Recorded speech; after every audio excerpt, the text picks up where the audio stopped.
Conexão Unicinos. Apoio Monjoá. We give you fashion to be yourself.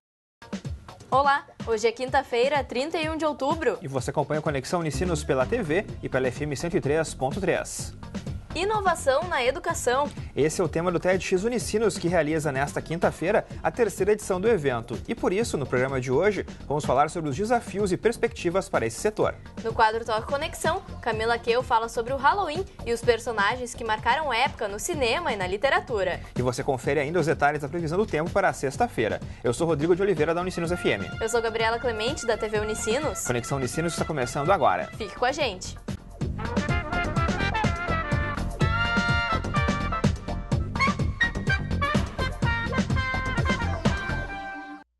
O TEDx Unicinos retoma pelo terceiro ano consecutivo novas maneiras de pensar a inovação na educação. Mas você sabe o que significa isso? Quais seriam os principais desafios do nosso país para aumentar o potencial de inovação no setor educacional? Saiba mais na reportagem de Joyce Reurich.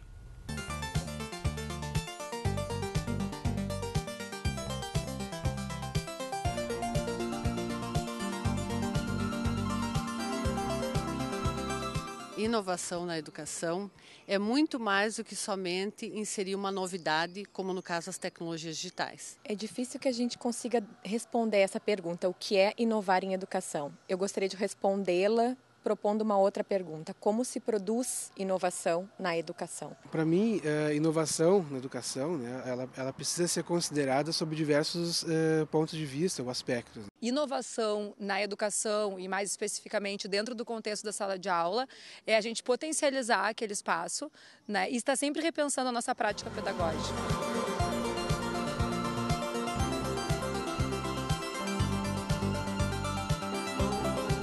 Antes de entendermos o que é inovação na educação, eu acho importante a gente entender bem qual é o conceito de inovação. Geralmente a inovação é tida como uma novidade. Vulgarmente, parece que inovação é simplesmente o novo. Mas inovação é mais que o novo.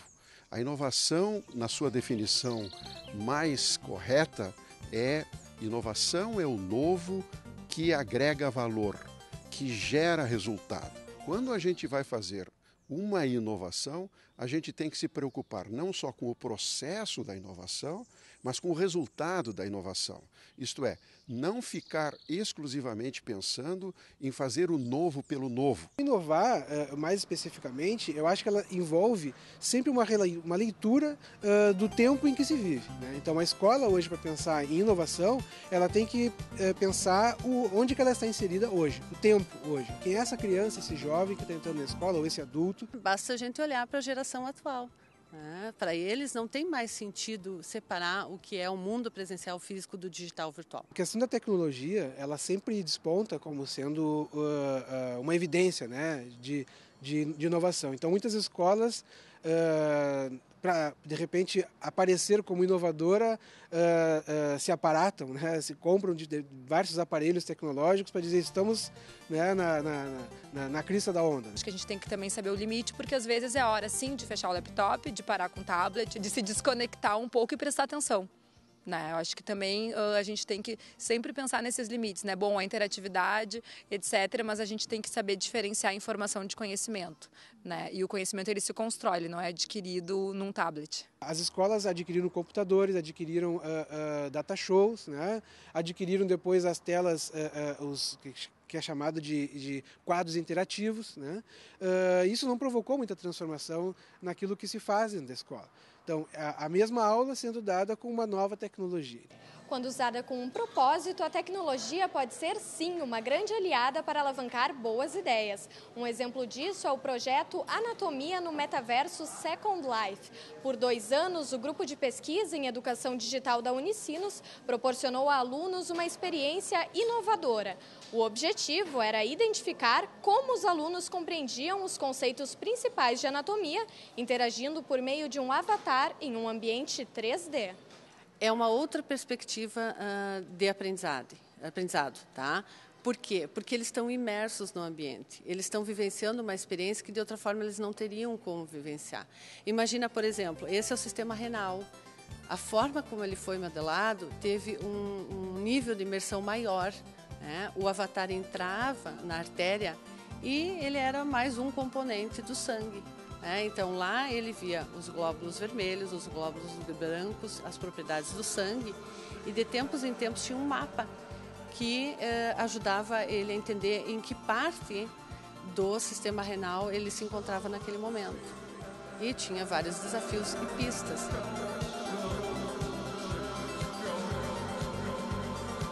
Um outro projeto que a gente vem desenvolvendo, que não deixa de estar relacionado com o anterior, é uma experiência que a gente fez com as alunas de teorias da aprendizagem, do curso de pedagogia, onde então o objetivo era que elas compreendessem as diferentes teorias de aprendizagem, os principais conceitos.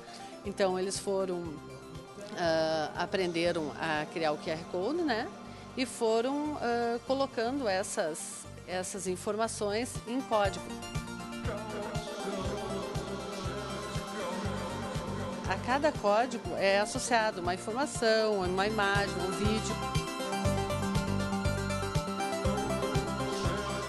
Depois que eles criaram os QR Code, eles imprimiram e distribuíram pelo Centro 1, diferentes espaços da universidade. E aí era muito interessante ver o movimento das pessoas que chegavam com seus dispositivos móveis, o celular. Um QR Code, vou dar uma olhada no que tem. O espaço da sala de aula foi ampliado, foi além.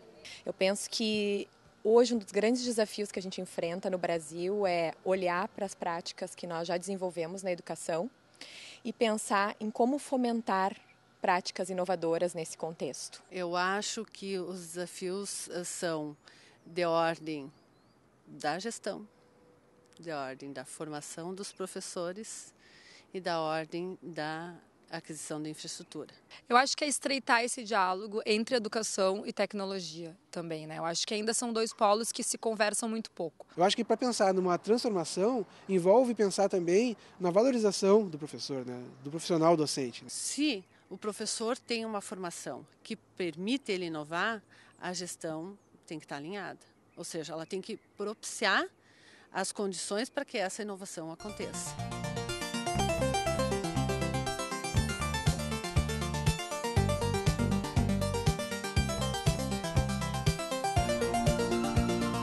A terceira edição do TEDx Unicinos ocorre hoje em Porto Alegre. O evento tem o objetivo de colocar em debate o tema inovação na educação. São 17 palestrantes que compartilham ações inovadoras e buscam inspirar o público. E para falar com a gente sobre esse assunto, recebemos aqui no estúdio o coordenador do TEDx Unicinos e diretor da unidade de graduação Gustavo Borba e o webwriter e voluntário do evento, Giovanni Morales. Olá, sejam bem-vindos ao Conexão, tudo bem? Tudo bem.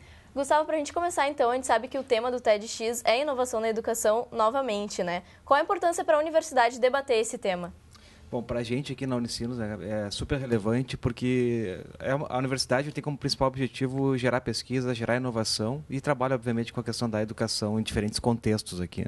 Então, quando a gente começou lá 3 anos atrás, a ideia era fazer um evento com pessoas mais aqui do local, mais da universidade, para disseminar ideias que já estavam acontecendo por aqui e tentar repercutir isso dentro da universidade de uma maneira um pouco mais fisicamente até um pouco mais restrita, digamos assim. E à medida que o evento foi evoluindo, a gente começou a abrir mais para outros palestrantes e hoje a gente tem um evento então que traz esse debate forte sobre inovação na educação em diferentes locais do mundo e que também repercute para inspirar, digamos assim, os professores e alunos e funcionários da Unicinos. E Giovanni, qual é a tua relação com o tema inovação na educação?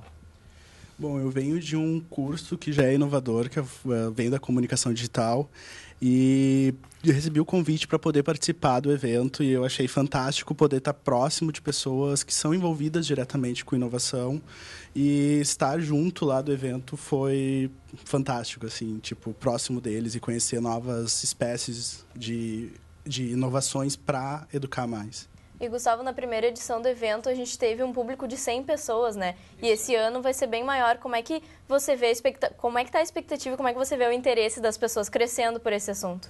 Eu vou voltar um pouquinho assim antes do primeiro ano, até para contextualizar. É legal estar com o Giovanni aqui, porque, na verdade, 1 ano antes do primeiro ano, a gente teve o TEDx Porto Alegre, Giovanni? E eu fiz uma palestra lá e o Giovanni fez a apresentação daquela palestra. Então, lá a gente começou essa construção, digamos assim, do TEDx Unicinos, né?